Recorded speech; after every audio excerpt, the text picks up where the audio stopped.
Hello friends, இன்றைக்கி நம்ம என்ன பார்க்க போகிறோன்னா, இந்த ஆட்டம்பெர்க் எஃபிகோ ஆல்ஃபா அப்படின்ற மாடலு என்னென்னு பார்த்தீங்கன்னா, இந்த ஃபேன் வந்து நான் ஒரு 3 மந்த்ஸ்க்கு அப்புறம் தான் உங்களுக்கு ரிவ்யூஸ் போடுறேன். இதுக்கு ரிமோட்டுக்கு வந்து AAA பேட்ரி 2 போடணும். ஃபேனை ஆன் பண்ணுறேன்.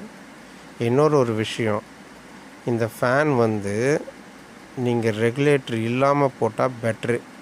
அப்படி ரெகுலேட்டர் இருக்குதுன்னா அதில் லாஸ்ட்டு ஸ்பீடு என்னவோ அதை வச்சுருங்க, இல்லைன்னா அதை பைபாஸ் பண்ணிவிடுங்க வேணான்ட்டா. பாருங்கள், ஸ்பீடு வந்து கொஞ்சம் பெட்டராக இருக்குது. நம்ம நார்மல் ஃபேனை விட கொஞ்சம் ஒரு 20% கொஞ்சம் பெட்டராக தான் இருக்குது. இப்போ நான் அதை 4ல் வைக்கிறேன். நீங்கள் எந்த இதில் வைக்கிறீங்களோ அந்த 4 வைக்கிறீங்கன்னா 4 லைட் எரியும், 5ல் வைக்கிறீங்கன்னா 5 லைட் எரியும். பூஸ்ட் மோடுன்னு ஃபைனலாக ஒன்று இருக்குது. அதை நீங்கள் ப்ரெஸ் பண்ணிங்கன்னா மொத்தம் ஒரு 6 லைட் இருக்கிறோம். அந்த 6 லைட்டும் எரியும்.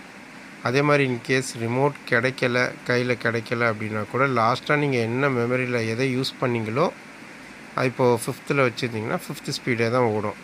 நீங்கள் ரிமோட் தான் வச்சு தான் ஆன் பண்ணணும் அப்படின்ற அவசியம் இல்லை.